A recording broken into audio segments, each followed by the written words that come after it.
గౌరవ రేవంత్ రెడ్డి గారి నాయకత్వాన్ని పార్టీలో చేరుతున్నారు. మరోవైపు ఇదే విషయంపై మంత్రి పొంగులేటి కూడా తాజాగా కామెంట్స్ చేయడం కీలకంగా మారింది. తామెవరిని కాంగ్రెస్లోకి రావాలని అడగడం లేదని, ఎవరికి వారే స్వచ్ఛందంగా వస్తున్నారని అన్నారు.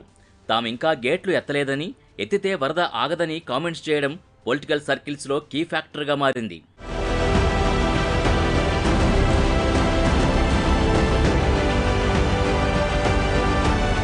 నిజానికి కేసీఆర్ సర్కార్ ఉన్నప్పుడు కాంగ్రెస్కు చెందిన ఎమ్మెల్యేల్ని గంపకొత్తగా పార్టీలో జాయిన్ చేసుకుని సీఎల్పీని విలీనం చేసుకున్నారు.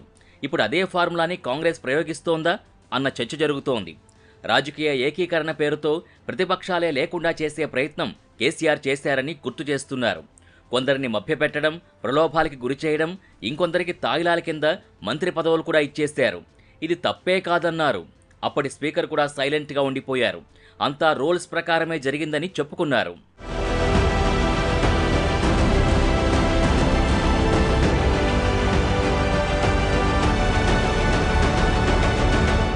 తమది సన్నాసుల మఠం కాదు, ఫక్తు రాజకీయ పార్టీ అని లెక్కలేనన్ని సార్లు చెప్పారు కేసీఆర్.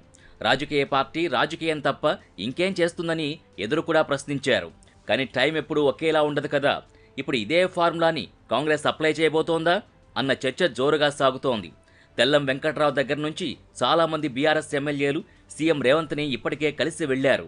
తాము గేట్లెత్తితే బీఆర్ఎస్లో ఆ నలుగురు తప్ప ఎవరూ మిగలబోరని సీఎం కూడా పదే పదే కౌంటర్లు ఇస్తున్నారు. 100 రోజులు మేము మంచి పరిపాలన అందించడానికి ఎవరొచ్చినా కూడా మేము చేరికల అనే విధానానికి పోకుండా మేము పరిపాలన అందించినాం. కానీ ప్రతిరోజు బీఆర్ఎస్ వాళ్ళు, బీజేపీ వాళ్ళు మీ ప్రభుత్వాన్ని పడగొడతామని చెప్పి వాళ్ళు కుట్రలు చేస్తున్నారు. కుట్రల్ని తిప్పికొట్టాలంటే మేము కొన్ని కఠినమైన నిర్ణయాలు తీసుకోవాల్సిన పరిస్థితి వచ్చింది. ప్రజలెన్నుకున్న ప్రభుత్వాన్ని పారదర్శకంగా పనిచేయడాన్ని అవకాశం ఇవ్వకుండా కేసీఆర్ నుంచి మొదలు పెడితే కడియం శ్రీహరి గారు లాంటి వాళ్ళు కూడా ఈ ప్రభుత్వం 3 నెలలే ఉండదని, డాక్టర్ లక్ష్మణ్ గారు కూడా ఈ ప్రభుత్వం ఎన్నికలు అయిపోయిన ఎంబడే మా ఆపరేషన్ మొదలు పెడతామని, ఇది దేనికి సంకేతము? ఇప్పటికే మాజీ ఎమ్మెల్యేలు ఆరూరి రమేష్, సైదిరెడ్డి, జలగం వెంకట్రావు, మాజీ ఎంపీలు గొడెం నగేష్, సీతారాం నాయక్ బీజేపీలో చేరారు. అంతకుముందు నాగర్ కర్నూల్, జహీరాబాద్ బీఆర్ఎస్ ఎంపీలు బీజేపీ తీర్థం పుచ్చుకున్నారు. టికెట్లు తెచ్చుకున్నారు కూడా. అయితే కొందరు గులాబీ నేతల పార్టీ మార్పుపై బీఆర్ఎస్ నేతలు ఫైర్ అవుతున్నారు. దందాలు, కబ్జాలు చేసిన వారే పార్టీ మారుతున్నారని మాజీ మంత్రి ఎర్రబెల్లి విమర్శించారు. నిజానికి ఆరూరి రమేష్కు కేసీఆర్ వరంగల్ టికెట్ ఆఫర్ చేసినా వద్దనుకున్నారు. ఎర్రబెల్లి ఎంత నచ్చజెప్పినా వినలేదు.